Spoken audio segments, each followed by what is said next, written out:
விழுப்புரம் மாவட்டம் திண்டிவனம் அருகே புதுவை தேசிய நெடுஞ்சாலை ஓரத்தில் உள்ள செடிகளுக்கு நீர்விட்டு சென்று கொண்டிருந்த டேங்கர் லாரியின் மீது அரசு பேருந்து மோதியதில் பேருந்து ஓட்டுநர் பலியான நிலையில் 30க்கும் மேற்பட்டோர் படுகாயம் அடைந்தனர். இது தொடர்பான கூடுதல் விவரங்களோடு இணைகிறார் செய்தியாளர் கலிப்துல்லா. வணக்கம். இந்த விபத்து குறித்த முழு விவரம்.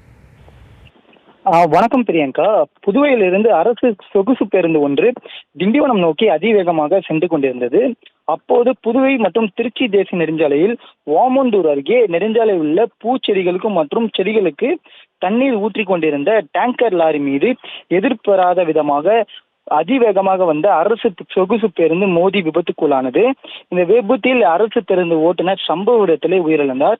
மேலும் அரசு பேருந்தில் பயணம் செய்த 20க்கும் மேற்பட்ட பயணிகள் சிறு காயங்களுடன் அதிர்ஷ்டவசமாக உயிர் தப்பினர். மேலும் இந்த விபத்து குறித்து தகவல் அறிந்து சம்பவத்திற்கு வந்த கிளிநூர் போலீசார் காயமடைந்தவர்களை மீட்டு 108 ஆம்புலன்ஸ் மூலம் திண்டிவனம் மற்றும் புதுவை ஜிப்மர் மருத்துவமனைக்கு சிகிச்சைக்காக அனுப்பி வைத்தனர். மேலும் இந்த விபத்தால் புதுவை மற்றும் சென்னை தேசிய நெடுஞ்சாலையில் சிறிது நேரம் பரபரப்பு ஏற்பட்டது. மேலும் நெடுஞ்சாலையில் பூக்களுக்கு தண்ணீர் அடிக்கும் போது பேனர் மற்றும் ஆட்களை வைக்காதது இந்த விபத்துக்கு காரணம் என பொதுமக்கள் குற்றம் சாட்டுகின்றனர். பிரியங்கா, விவரங்களுக்கு நன்றி கலிப்துல்லா.